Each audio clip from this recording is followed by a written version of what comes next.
Thanks for tuning in. You're listening to the best animated shows ever, so far, with MC and Troy.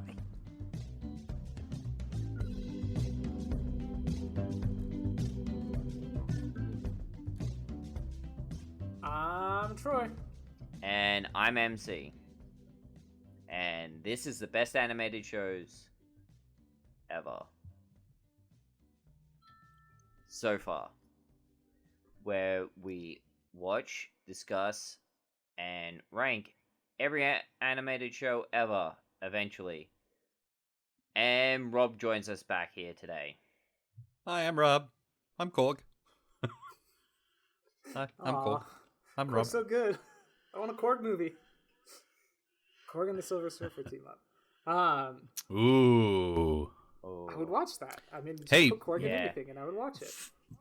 I mean, fun fact, if memory serves, and I could be wrong here, I thought the Silver Surfer was with the Hulk in the Planet Hulk comic book storyline where he meets, like, all of the other people on that planet. You might be I right. thought he was. I read that. If not, Ragnarok he ends came out. up. Yeah, he does end up on that planet. Yeah, so not in the movie because they didn't have the rights yet. But just saying. We also have Atticus. My son is with me today. So if you hear weird squeaking noises in the background, it's just the sounds of a child. Don't worry about it. It's fine. I'm just that excited about Silver Surfer. It's me. If you hear cooing sounds, it's all coming from Rob. Yes. We are here to discuss the origin of the Silver Surfer episode 2. Wait, no. Silver Surfer episode 2. The origin of the Silver Surfer part 2. But before we get into it, I wanted to talk just a little tiny bit about behind the scenes stuff. So this show is kind of a part of the greater Marvel animated universe. That's where we kind of screwed up, MC, because we were trying to watch connected shows together. And according to the Marvel Animated Universe wiki page, this is part of the universe, which includes X-Men, Iron Man, Fantastic Four, Spider-Man, The Incredible Hulk, Silver Surfer, Spider-Man Unlimited, and the Avengers United They Stand. Were we doing that with the Marvel ones? I thought that was just the DC. Well, I didn't think that the Marvel universe was as connected, so I didn't think it mattered. But it turns out they're technically connected, but not really. Or for this show in particular. Like, it doesn't actually have, like, any connections that matter. It sounds like in season 2 they were going to build up more connections between this and the rest of the Marvel shows, but as it stands, there's not really much we have to worry about. So it's okay. Which is it's so interesting. Sorry, I have my comic book hat on, and I'm like, it's so interesting because the Fantastic Four are integral to the Silver Surfer's comic book origins, but they found a workaround in this episode, which I find fascinating. Yeah, it's weird. Because even I know that the Fantastic Four are supposed to be there. The other thing I want to talk about, though, is on the voice actor front. I just want to talk about Silver Surfer, because one thing that's interesting about this show is that a lot of the voice acting in this show is just the Silver Surfer talking to himself as he flies around space. It really gave me a feel, and Rob, you can attest to this, I'm sure, it gave me a feel of old comic books where you would have a lot of internal monologuing from the characters, and then kind of omnipresent monologuing from, basically the editor telling you what's going on in the story. And this kind of does that with Silver Surfer and with the Watcher giving voiceovers. Yeah, it's one of the things that they've sort of combined in modern comic books. Internal monologue happens in caption boxes now, where if you go back, you would have both an internal monologue using thought bubbles don't really exist anymore in modern comics, which is kind of crazy. But it used to be an internal monologue was used with thought bubbles, and then you also had the Omniscient Narrator, which would be in caption boxes, which literally would just tell you what's happening in the drawing. Because it would say, and the surfer calls his board to him and preparing to take flight. But it's just in their head. Of course, it's like a book, so you have a narrator in addition to the pictures, and the pictures accompany the narration. So you could do this like fantastic prose, which we don't get now. Now in comic books, it's just straight, here's the action. And I'm not going to say that it's necessarily better or worse for it, but you don't get much of the narrator anymore. I haven't read many like recent like comic books. The narration and like the inner monologue, are they like in the caption boxes, are they even different colors, like, or are they the same color? So the way like the Flash television show is kind of a great example of this, where every single episode starts with "My name is Barry Allen and I'm the fastest man alive."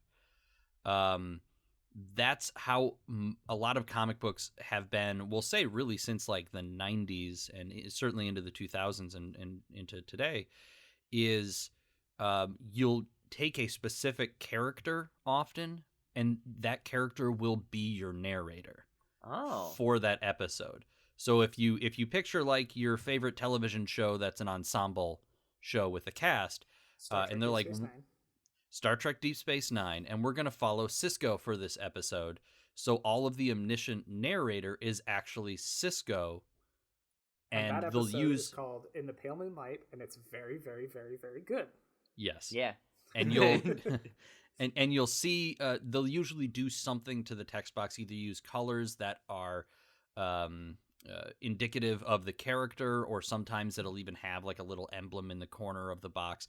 There'll be something to tell you that that's their that's nice sort of thought bubble. Or in the case of a lot of the Flash comics, every issue starts with "My name is Wally West, my name is Barry Allen, and I'm the fastest man alive."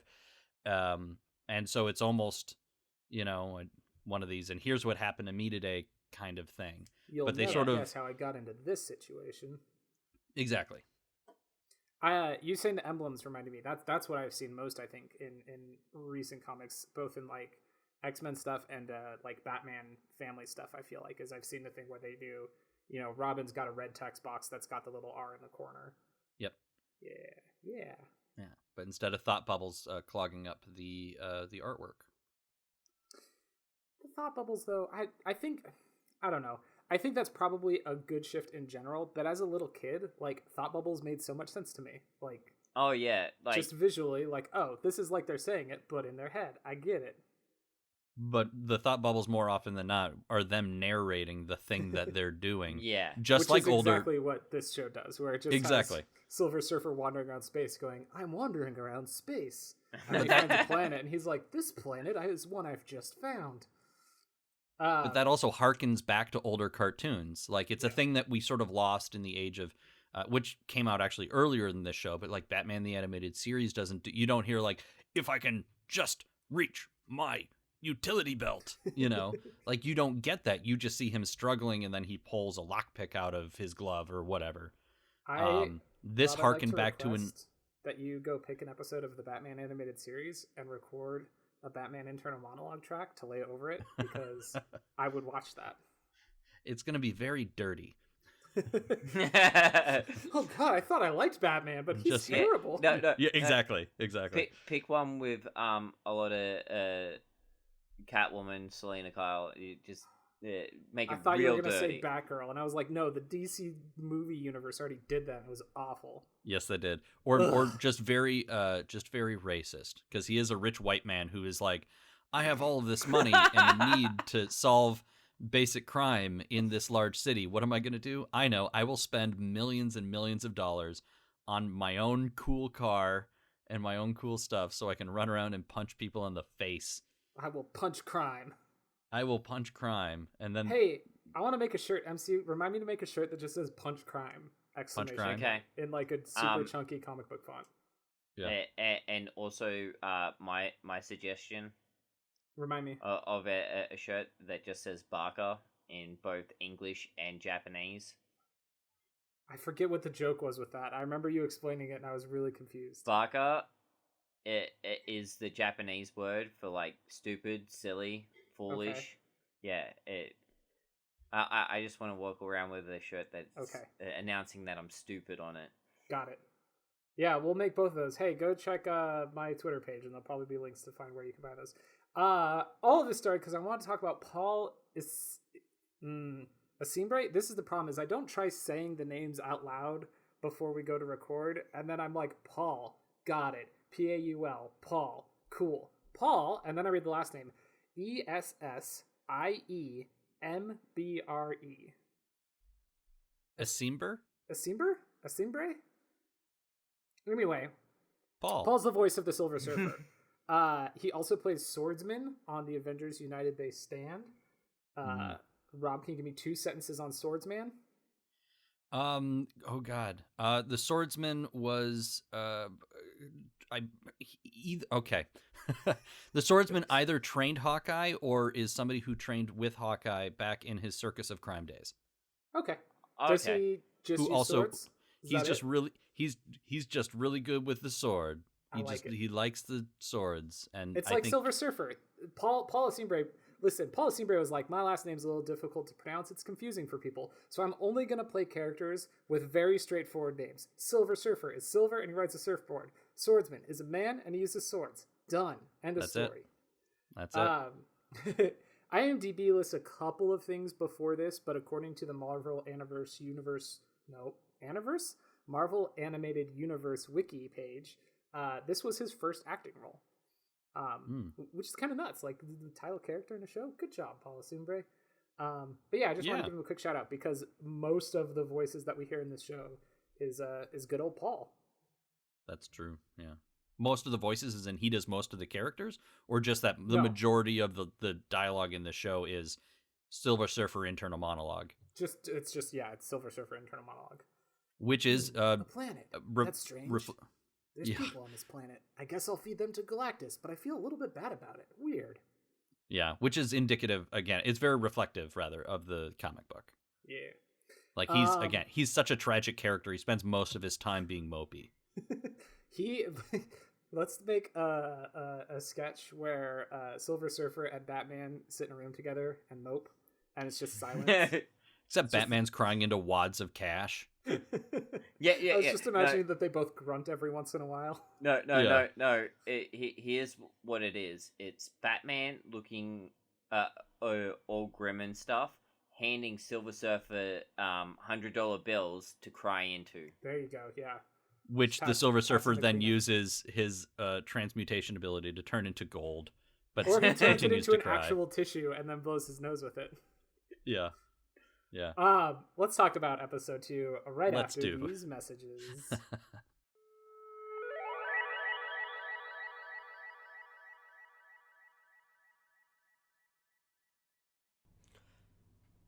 Hello, you beautiful YouTube watchers. If you enjoyed this, don't forget to like and subscribe.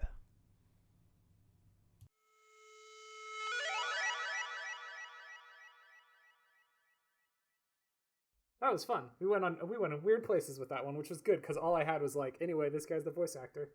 It's what I do. I know. I purposely did. I was gonna write show notes and be like, this is the structure of how we do things. And I was like, if I do that, Rob's just gonna go edit the show notes and make it so it doesn't make any sense. So I'm not gonna give him the opportunity. That's a Geektitude thing. When I'm on Geektitude, I edit Joe's intro and outro because he says the same thing, and it's like 4 lines every single time. So I change it so it's more entertaining. And on Tea Time, I completely derail the show intentionally. Yes. We derail our own show all the time. As evidenced by this conversation. Because, MC, this totally is part of the show. We just didn't say we're back yet. Oh, whoops. We're back. I'm going to put that in. It's perfect. It's very on brand. All right, Silver Surfer, Episode 2, The Origin of the Silver Surfer, Part 2, originally aired on February 14th, 1998. One thing I think is interesting here is that a lot of the shows we watch MC have a 5-part opening storyline. And it seems like the reason for that is because what they do is they buy up a weeks-long block of time. So you watch Episode 1 on Monday, then 2 on Tuesday. This show has a 3-part intro, and it was just released weekly. Like, last one was February 7th. This one's February 14th. So it's interesting to me that they didn't block this together when they premiered it. Valentine's Day. Also, happy Valentine's Day. What a romantic episode we get for Valentine's Day. I was going to say, it was my Ghostbusters 2 quote. Valentine's Day.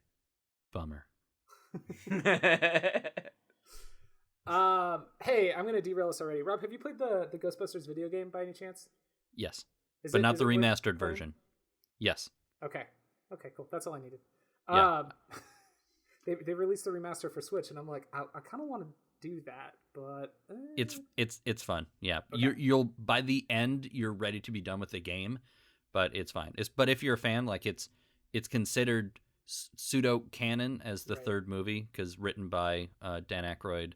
All the original voice cast is back, Cool. so except right, Rick nice. Moranis. Yeah.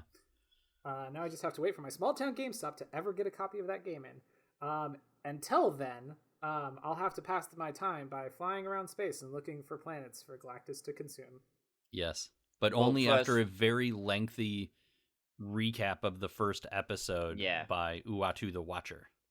Yeah, It's about almost 2 minutes long, and then we get the opening credits.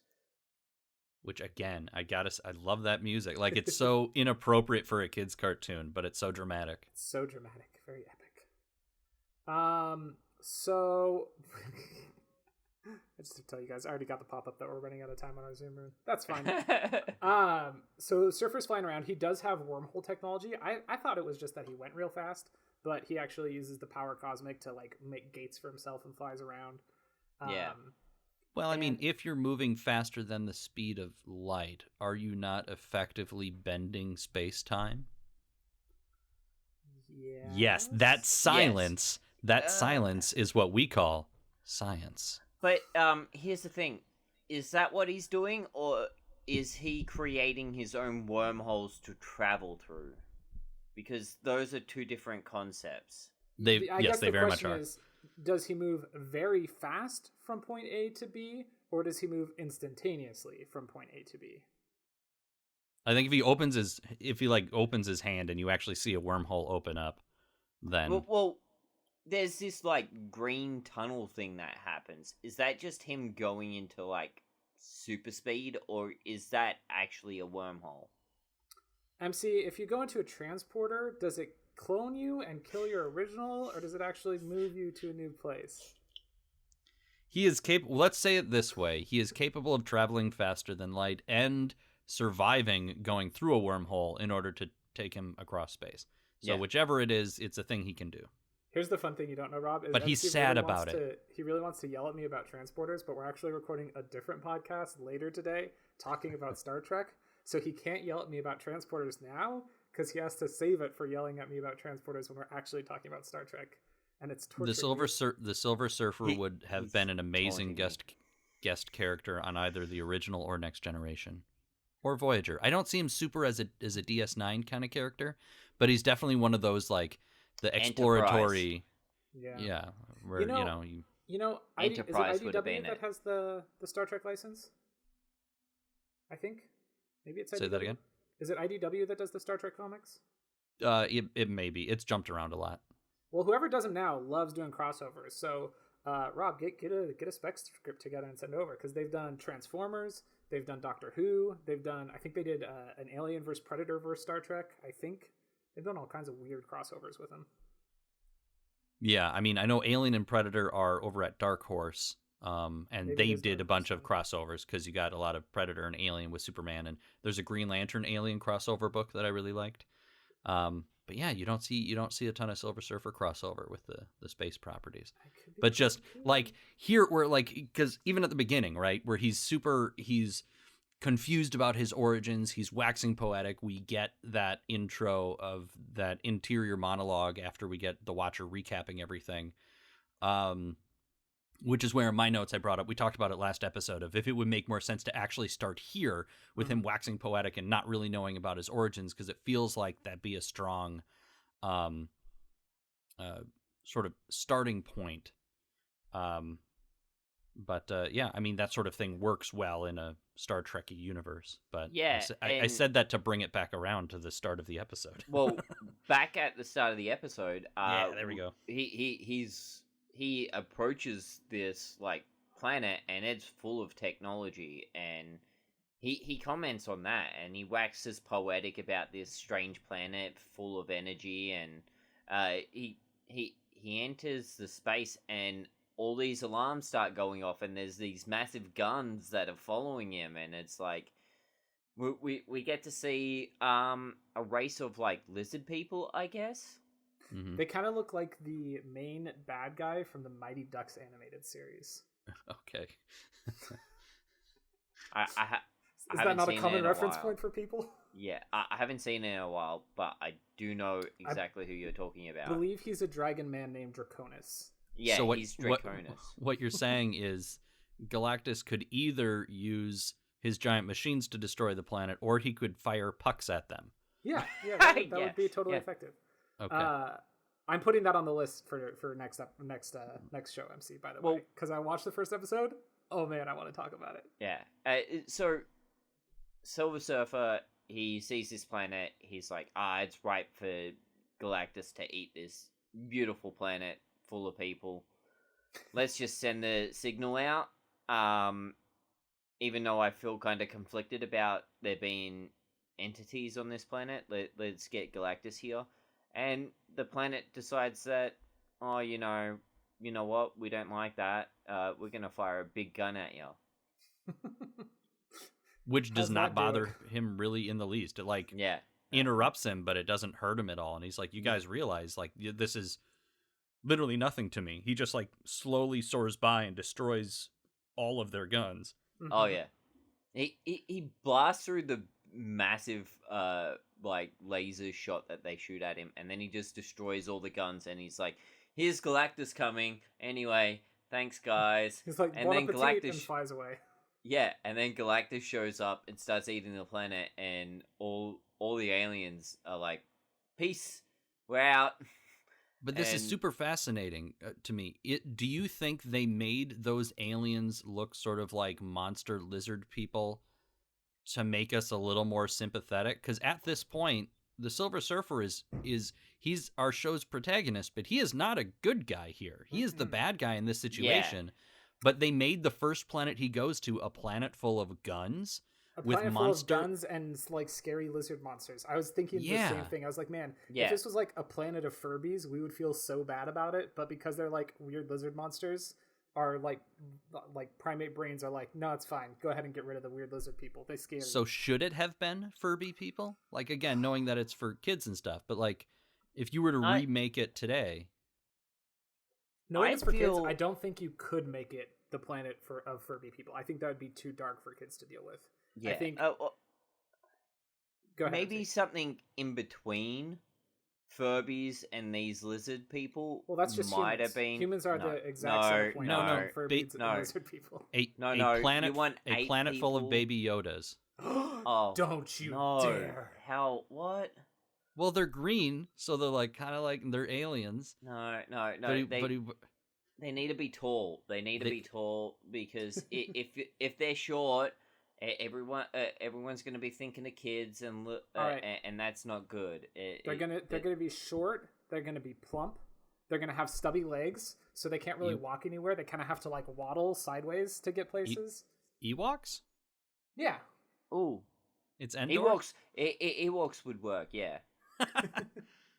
Or if you want tall people, make it a planet X where Groot is from, and so you see all of the Groots come together and hug and say, "We are Groot," and then the planet's destroyed. Oh, that's sad. See, and there's there's got to be baby Groots mixed in there, and then it's just twigs in outer space. It's kindling. See, but that's the emotion. That's what we're supposed to be feeling here. Yeah. And we find out that I think the interpretation is all those guns and that almost armored shell around their planet. Because he had to go through all that to be like, oh no, there is actually energy here that we can use. Yeah. That's all very much there to be, I think, their protection against Galactus. Because they talk about Galactus having appeared and they knew this day was going to come and the alarms go off. I think that whole thing is our best example of a planet trying to keep out Galactus, because then even later in the episode we see them traveling, unless it's the third episode, is we get a shot of them. They're looking for another. But yeah, right. Once they leave, the few survivors are looking for another planet with the resources to help them. So they're super technologically advanced, and thought that they did their best shot of armoring their entire planet, covering it with guns, just to try and keep away the Silver Surfer and Galactus. Which, again, is one of these things that's so big of an idea, but they kind of it almost slips under the radar because it's a cartoon. What I think is also great is they had a backup plan. They literally had a backup plan to get as many people off the planet as possible, and they enact it. So their species survives even if their planet doesn't. Yeah. Versus like having one rocket where you can send one baby to another planet, Krypton. Oh yeah, that was real smart of them. Hey, learn from the lizard babies people to that planet and a dog. That's fair. But yeah, well, after the evacuation of this planet and Galactus eating it, we actually see someone else, big bad guy, show up. I can't believe this. It blew my mind. I'm just watching it like, yeah, this is a pretty cool cartoon. It's got Galactus, it's got Silver Surfer. Hey, the Kree and the Skrull are here. The Watu's here. This is pretty cool. And then freaking Thanos shows up. What? Yeah. Oh. Huh. Ah.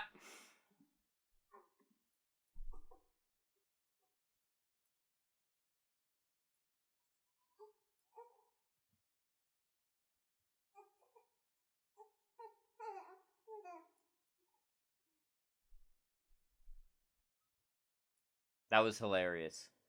Well, that was like perfect timing. Yeah. Oh wait, I can't hear you yet, MC. How about There you now? go. Yep. Okay. That was hilarious timing. You were saying freaking Thanos. Freaking Thanos shows up and just the Infinity Gauntlet snaps our Zoom meeting out of existence right in the middle of me being excited about Thanos showing up. Can we just take a second and talk about his ship and its look? The big old skull ship flying through space. But when you see it side on, it's all like pipes and cylinders and weird geometries. It's like super weird, and all the jets are like green. It's a cool looking design. It's all purple. Is this? Rob, you may not know this because this may just be a thing for the cartoon. Oh, hang on. Oh. Babies don't like Thanos. So peacefully. He doesn't like Thanos. He's not a fan. My question is that ship supposed to be like nowhere? Is that ship supposed to be actually the head of something, or is it just a ship that looks like a head? I like that idea. I like the idea that he's actually flying around in the skull of a Celestial. That would speak a lot to Thanos' ability. It is not...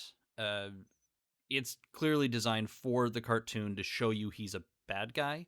It's a little reminiscent of in Infinity Gauntlet, he creates sort of this floating island thing in space that has skulls all over it because unlike in this television show, and I know it's sort of the reveal at the end, so I guess, I don't know, am I able to say it? Do we spoil towards the end? Where we find out that it is not actually Mistress Death, who is normally who he is in love with in the comic book, because they couldn't, I imagine, use death. I imagine that was standards and practices saying you can't have a character that literally worships death and is in love with death. Yeah. So they make it Lady Chaos instead. Yeah. But in the comic books, he builds like this giant planet that has sort of their thrones on it. It's got skulls all over it. So skulls are certainly a thing that are around Thanos, but his ship, known as Sanctuary, is just a normal looking ship. He either has that or a giant chair that he travels around in, like Metron from DC's New Gods. Can I say it's kind of weird that they didn't bring up that part of his character at all in the movies? His love of death? No. Yeah. So what they did in the films, I think, is they didn't want to deal with, or yet they didn't want to deal with the idea of aspects of the universe taking on physical form. We might get some of that with Doctor Strange at some point. The idea of characters like Infinity or Eternity or Death or Master Chaos and Lord Order, or is it Mistress Love and Master Hate? Or there's all these beings that were either in Doctor Strange or in, I think, the Quasar comic books, where they're aspects of the universe that take on physical form through, oh man, I'm digging deep in my comic book knowledge here. It's known as the dimension of something. There's actually like a dimension from which they pull their physical form so they can appear and not drive people insane and take physical form. Yeah. So they don't bring up any of that, and that's one of the big motivating factors in the comic books for him to wanting to destroy half the population as well. He's in love with death, and he wants right. They tease it at the end of Avengers when they say to fight the Avengers is to court death, and we see him turn and smile. And that's our first reveal of Thanos, and I lost it because he's, I think, one of my favorite comic book characters of all time. And this interpretation is not exact, but closer than most cartoons get, where he's just another big angry bad guy. Where here he's far more of a philosophical kind of character. I will say when we see him, does he come across as orgasmic to you guys? Oh my gosh, he is just. Never mind. I forgot we were trying to keep this show kind of family friendly, so I'm gonna just pull back on all the conversations I was gonna make. He really likes the things that he's watching. We'll say that the voice actor is really giving it sort of that Shakespearean thing. He just keeps giving it. He's giving it and he's giving it, and he just won't stop giving it.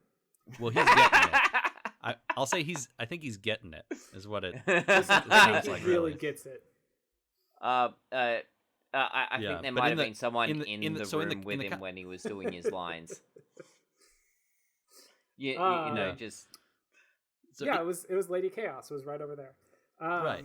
And in the comic books, he is in love with Mistress Death, and in order to try and win her favor, he makes her a promise that he will kill half of all living creatures in the universe because there are more people alive now than have ever died, and that is a cosmic imbalance. And then there's an issue of the Silver Surfer. If you guys remember last time, I talked about how Infinity Gauntlet and Silver Surfer are sort of two parts of the same storyline.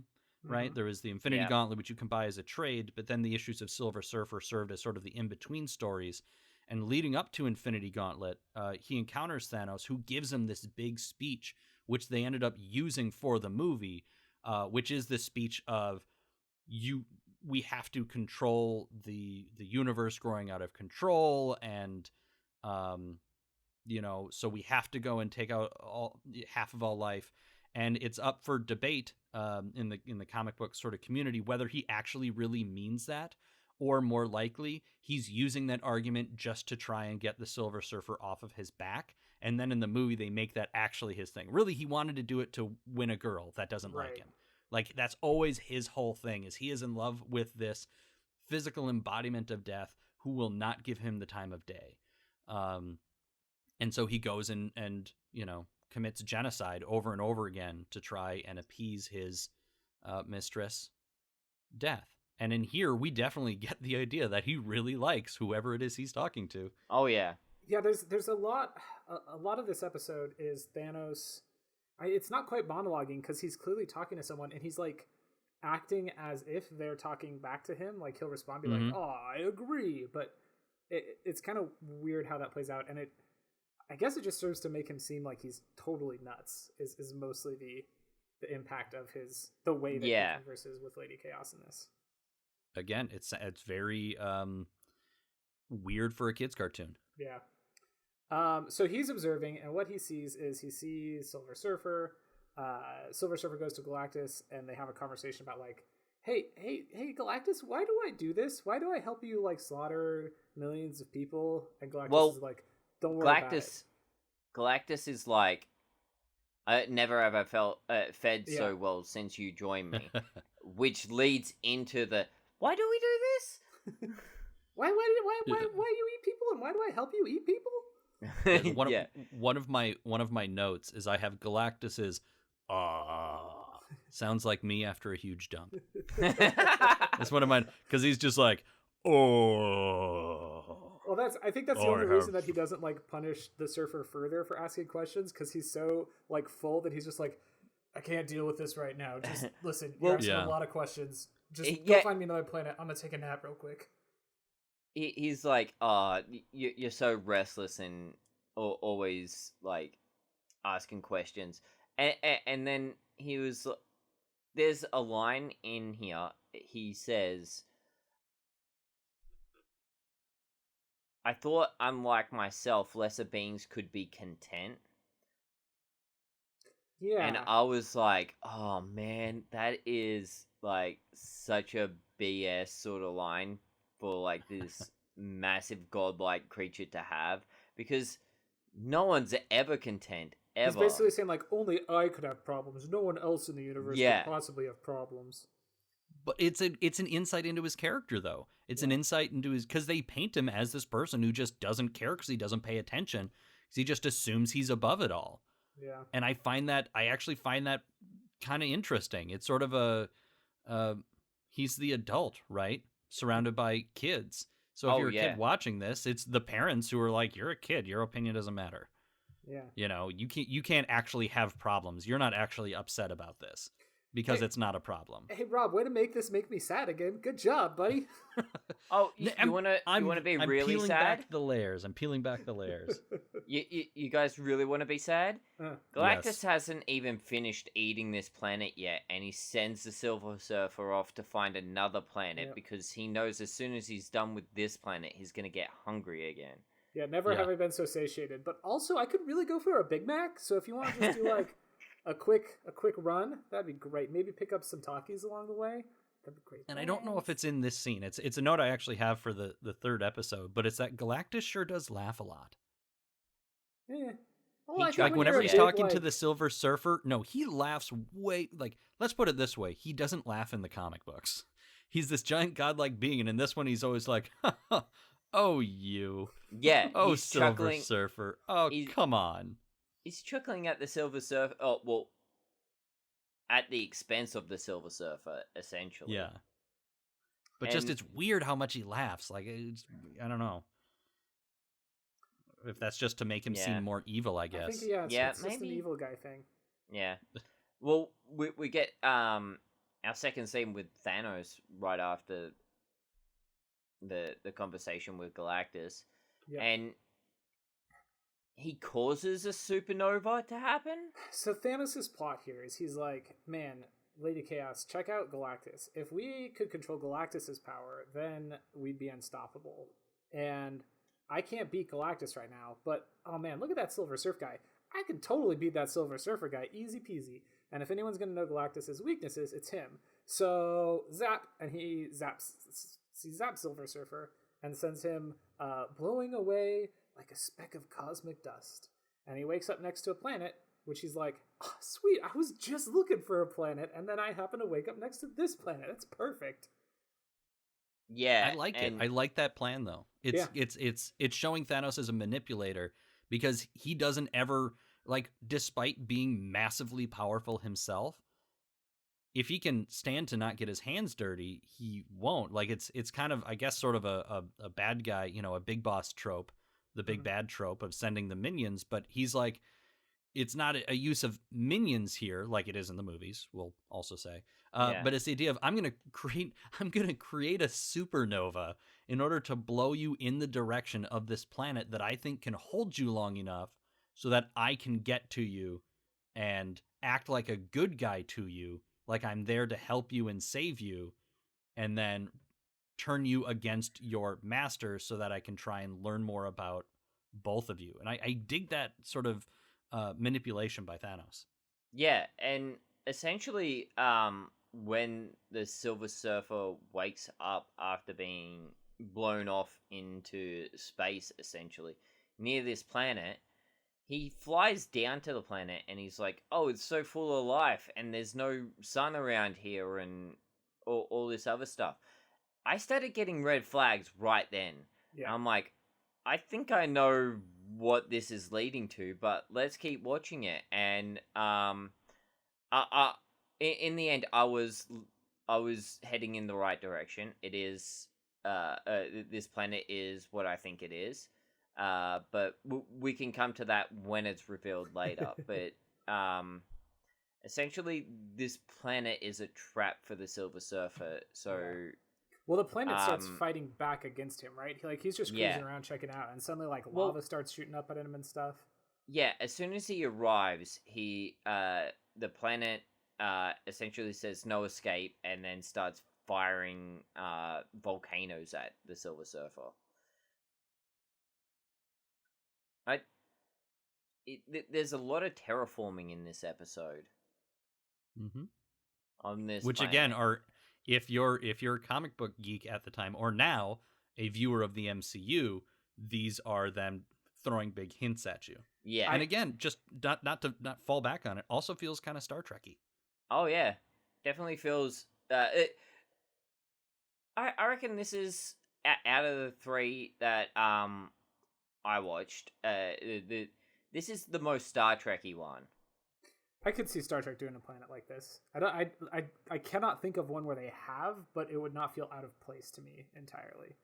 Maybe not quite to this extent, but a planet where like the geology seems to be fighting back against you, like that kind of makes sense. Okay, I'm gonna get to it. I didn't see where this was going. I had no idea what was happening, but like lava's flying at him. He gets trapped under some rock for a while, and he's like, "Oh man, there's like a heartbeat sound. Weird." And I was like sitting here again, dumb sleep deprived baby brain, going, I don't know. What's it gonna be? Why does this planet have a heartbeat? What could it possibly be? And then we get our third scene with Thanos, and he's doing his talking to the darkness, and we see the Silver Surfer actually get trapped on a monitor, I guess. That's supposed to be one of the eyes of the skull. I'm not sure exactly how that lines up. Yeah, I didn't really try and place where the monitor was, but it could be the eye. But basically, the server just keeps getting trapped. He gets trapped underground. He gets trapped in like a vortex. He gets trapped with some ice. Like everything on this planet is just trying to trap him over and over and over again, until finally a big face shows up. Because it's Ego. Yeah. It's Ego, the living planet. Episode 2 of this cartoon is like, what about Thanos and Ego, the living planet? Would you like them in your cartoon? I mean, yeah, sure. I love it. Yeah, it's great.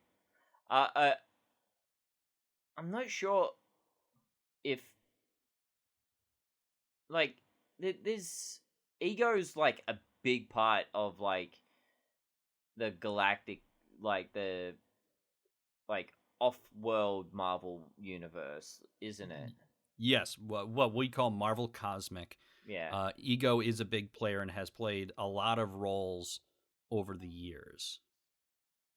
But he is not an elder of the universe as stated in Guardians of the Galaxy Volume 2. That's them sort of combining multiple story elements. Now, it's possible they've retconned the comic books. This is often what happens is the movies are loosely based on the comics, and then the comics change to adhere concretely to the movies because they want to bring in that audience without them being confused.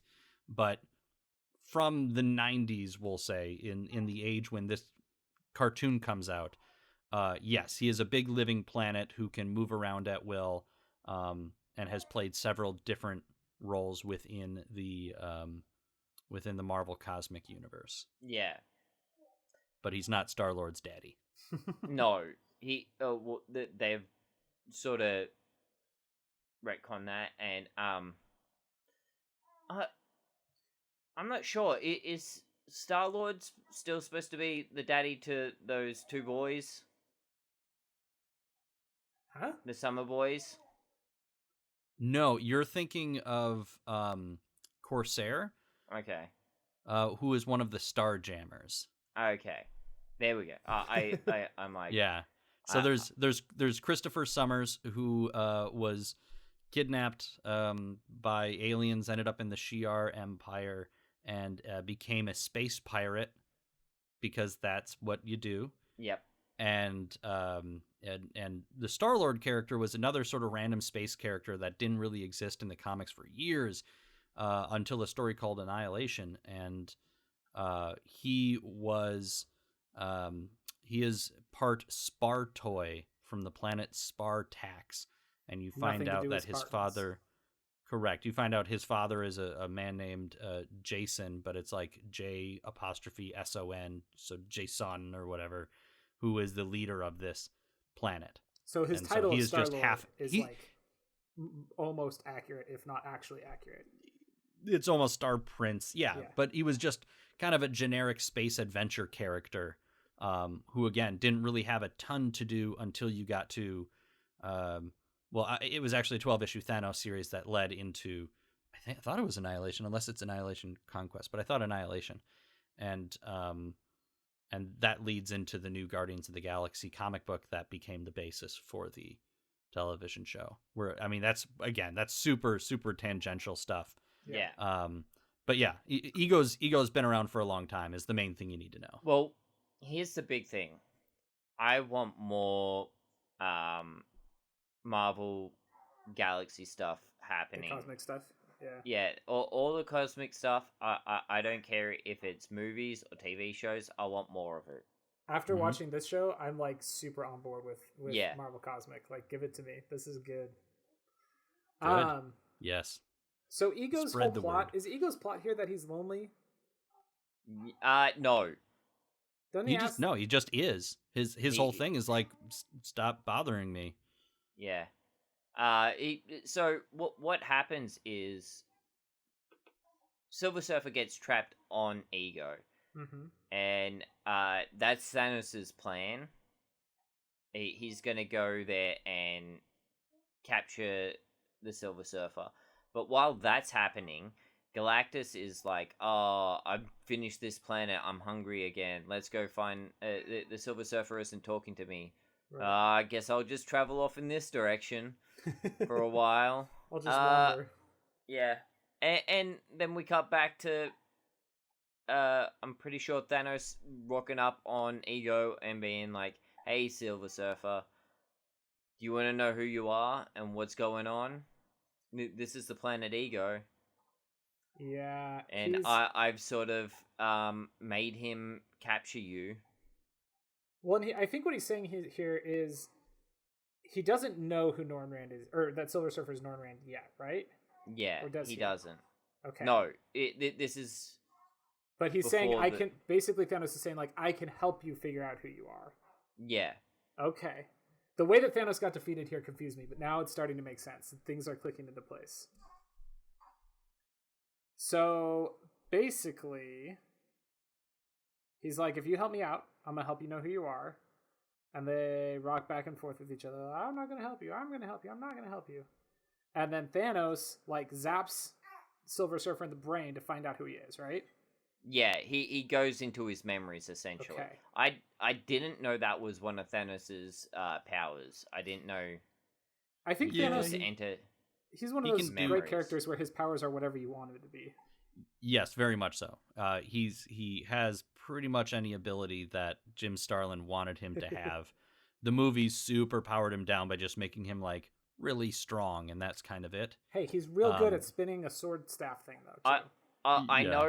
I know in like the comic books and stuff, he's actually supposed to like go down to planets and just annihilate armies by himself. Yeah, his whole thing is in his backstory is he has enhanced himself with both technology and like black magic and pretty much everything. Like he just he's Dr. Doom did plus? everything he's what? Dr. Doom plus? Yes. And yes. and then some. Yeah, he's Dr. Doom but on a intergalactic scale. Cosmic Doom. Cosmic Doom. It's a good name. There we go. That'd be a good album. But yeah, so they're like he's able to shoot a beam and enter his memories. Shut up, go with it. Yeah, essentially that's what we essentially get the subtext, and it's like, oh, it's a void. Why is your memory a void? And it's like, I think Silver Surfer talks about serving Galactus and how that's the only thing that he knows, and then Thanos is like, serving Galactus? I don't need to learn how to serve Galactus. I don't want to serve anyone. And then they have a back and forth for a while before Thanos finds the seal to he dives back in and they memories. go a layer deeper, and then you hear that boing sound from Yeah. Inception. And this time, Norrin Rand Silver Surfer has a bunch of flashbacks to Norrin Rand. So for the second time in episode 2, we get a recap of what happened in episode 1. Yeah. Yeah. Essentially. I do like Thanos' reaction though. I like the idea that he goes in and he's like, I don't know what it is I'm looking at, and we've gotten the impression that this is like this really big. Well, I guess I don't know if without knowing who he was ahead of time, how much of a bad guy would you have thought Thanos was at this point? We don't see him hurt anybody. We don't see him just shoot out waves to destroy asteroids in his way. No. We don't see him destroy planets. All we do is see him talk to somebody who's not there and look evil. Well, and he does fly around in a giant skull. So and he flies. But see, that's what I'm saying. Like you have those things for visuals, but there's no contextual reason for you to think that he's if we can assume he's evil, I guess, but not necessarily powerful. I mean, outside of the fact that he doesn't try to actually get into a fight. He does actually. Well, he sends the Silver Surfer to Ego to trap him with a supernova, I suppose. Yeah. And then he's only powerful enough to create supernovas with his finger. So whatever. When he and then when he rocks up at Ego, the Silver Surfer's trying to leave, and he hits him with a beam to send him back down to the planet there and get as well.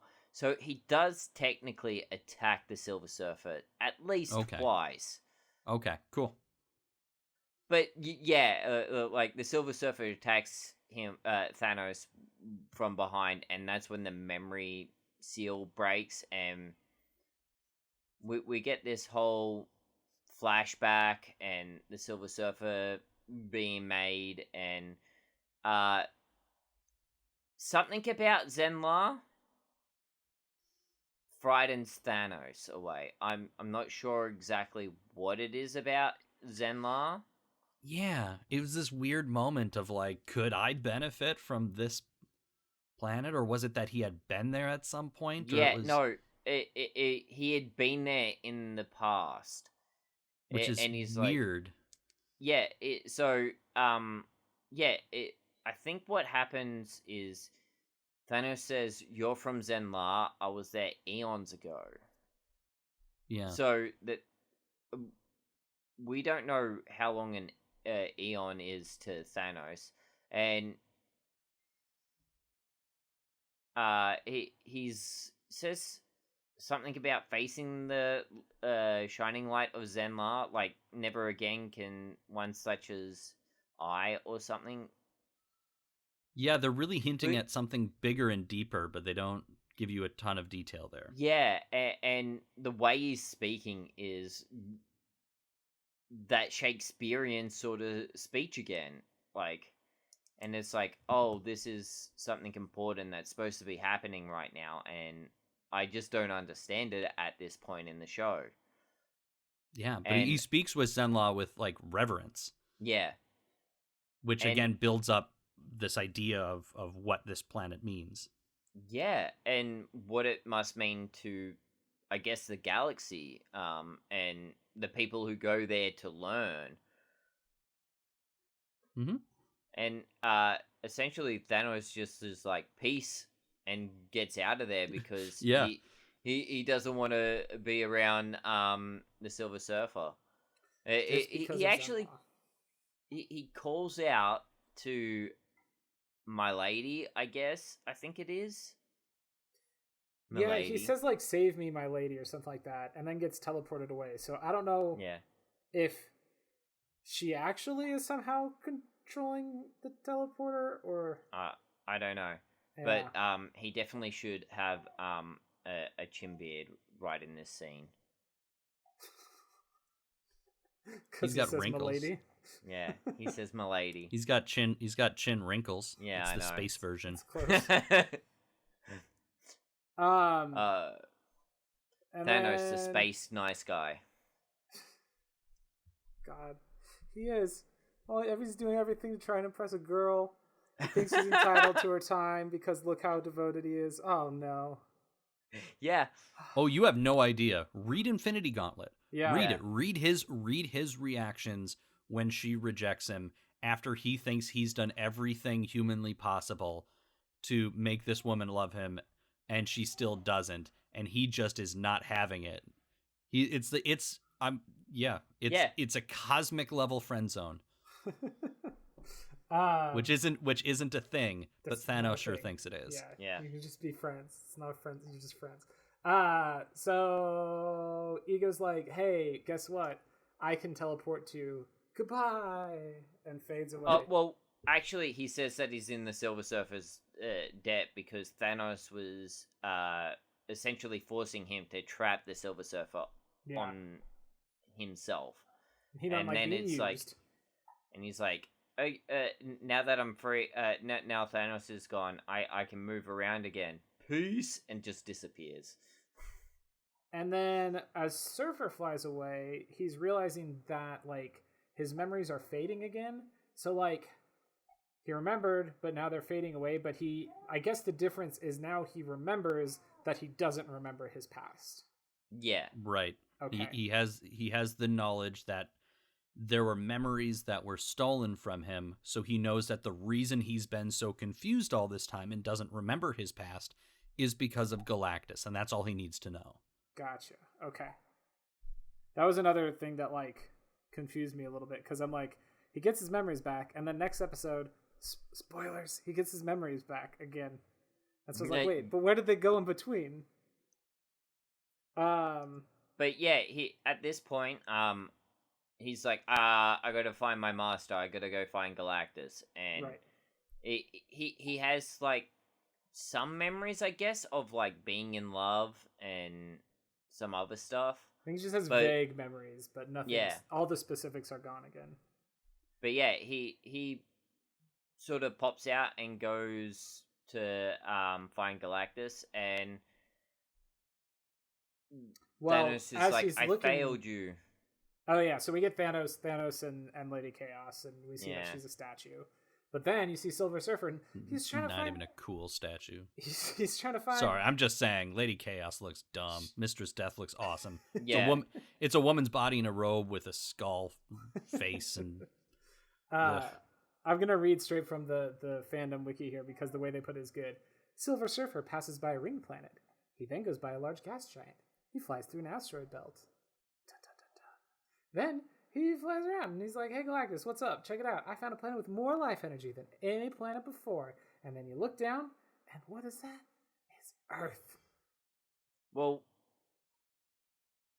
actually what happens is we don't actually what happens. That is what happens. No, because that all happens, but right before Earth is revealed, Galactus is like, Herald, you failed me. He's berating the Silver Surfer, and there's like this whole scene between them where they're fighting, and the Silver Surfer wants his memories back, and Galactus is like demeaning him and stuff, and he's like, I found this planet by myself, and it's got more life than anything. Yeah. And there's the tubes are already getting thrown down to this planet, and then it zooms out, and that's when you realize it's Earth. Dun, dun, dun, dun. I'm just saying. Dun, dun, dun, dun. Let's see. Best and worst. Worst first. I'm gonna go first this time. My worst thing was the way that Thanos was defeated, because I don't know. Thanos like heard the word Zen Law and was like, no, and ran away, and that was silly to me. Why does he just run away? Like, everything was going exactly to plan, and then he's like, the shining light of Zen Law. Like, was there an actual physical thing, or was he just scared? He was scared because the Silver Surfer knows that this planet exists. It's kind of weird. Yeah. That seemed a little silly to me.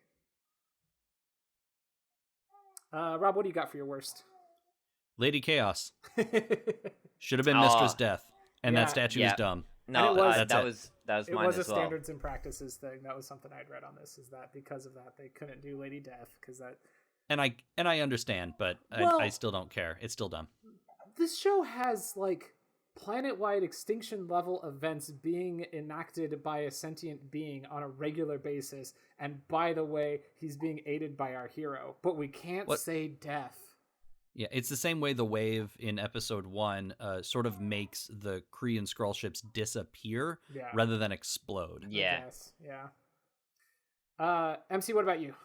I agree with Rob. It should have been Lady Death. It was Lady Chaos. And I think the whole talking to a statue thing making Thanos seem a bit crazy was a bit weird as well, but... Yeah.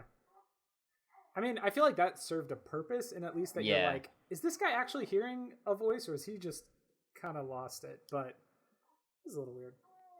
Because if I remember right, Rob, Lady Death kind of does the same thing to him in Infinity Gauntlet, where she doesn't really say much, but she's actually there. She's just, like, refusing to talk to him. She never speaks. Yeah. That's a recent retcon that Lady Death actually talks. How about... I won't get into it, but yeah, kind of a recent thing. How about best MC? I'm trying to think if the best thing in this episode was Thanos' ship or Ego turning up. I'm gonna go with the ship, actually. It just was like a really weird, cool design, and it was like all purple and green. Yep. I really like purple and green. That's because you're a supervillain. That's or true. a Skrull. Well, Skrulls are always supervillains, Rob. And if you make a movie where they're not supervillains, it's because you're just trying to appease to PC culture or something. You're ignoring the history of Kl'rt, the Super Skrull. We won't get into it. Please continue. What was your best thing? I'm gonna let somebody else take Ego. I'm actually gonna say, if you were gonna do an origin story without the Fantastic Four and Alicia Masters and the way the Silver Surfer rebels using Earth, I love that it's Thanos that reveals to him. I love this idea, and I don't know if the show really tackles it, but the idea of Thanos having at least that sort of in his pocket, that the Silver Surfer owes him the greatest debt of anyone, because it was Thanos that allowed him to realize what had happened to him. And I think that's huge. I think if you were going to redo it without the Fantastic Four in there, having Thanos be the one to do it, even if sort of by accident or that's not exactly what he was wanting to do, I love that twist. Yeah. Knowing those two characters. Yeah, Seeing Thanos that was accidentally set in motion the redemption is really cool. It's me. My best thing actually was basically connected to yours, MC. For mine, I just had the visuals in general for this episode. Like, Galactus' ship obviously was in last episode as well, but his ship, Thanos' ship, the visuals of the planet destruction, it just all looks really, really good, both in terms of like concept design and execution. I think this show is just absolutely gorgeous. And I don't remember if this episode had a lot of it, but another thing that I love specifically about this show is that they do a Kirby crackle all over the place in space. Yes. Like, space is not black. I have that as a note for episode 3, is the Kirby dots. Space is not black. Yeah. It's colorful with the Kirby dots all over the place. And I think that's super, super cool. So, all right. That is it for episode 2. So we will return with Silver Surfer episode 3, The Origin of Silver Surfer Part 3, next time. Until then, don't change the channel. Thanks for listening to the best animated shows ever so far. Find the show on Twitter at BaseSFcast or email us at basesfcast@gmail.com. That's BASESFCAST.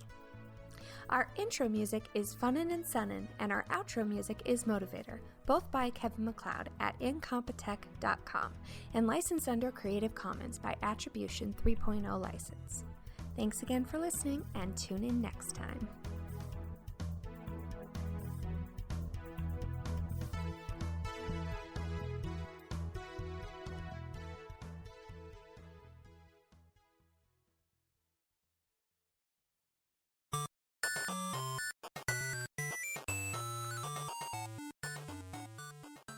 This has been a presentation of the We Can Make This Work Probably Network. Follow us on Twitter at Probably Work for more of our questionable content. Also, we have a website called probablywork.com.